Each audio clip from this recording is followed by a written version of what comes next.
તો સુરતમાં કરોડો રૂપિયા લઈ ફરાર થનાર આરોપી ઝડપાઈ ગયો। રવિન્દ્ર પ્રસાદ સ્વાઈને પોલીસે ઓડિશાથી ઝડપી પાડ્યો। ઝડપાયેલ આરોપી છેલ્લા 10 વર્ષથી ફરાર હતો। પોન્જી સ્કીમમાં રોકાણ કરાવી લોકો સાથે છેતરપિંડી કરી કરોડો રૂપિયા લઈને ભાગી ગયો હતો।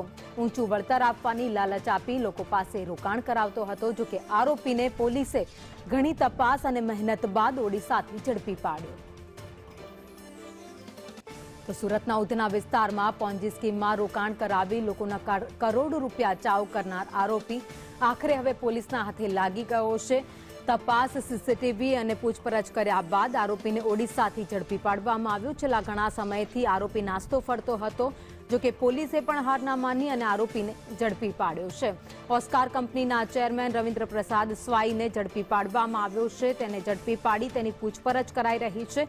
પૂછપરછમાં અત્યાર સુધીમાં કેટલા પૈસા ક્યાંથી લીધા, કોના પાસેથી લીધા તેને લઈ તપાસ કરવામાં આવશે, પૂછપરછ કરાશે અને આ બધા જ રૂપિયા ક્યાં વાપર્યા છે, તેની પાસે કેટલા રૂપિયા અત્યારે પડ્યા છે તેની પણ પૂછપરછ કરાશે।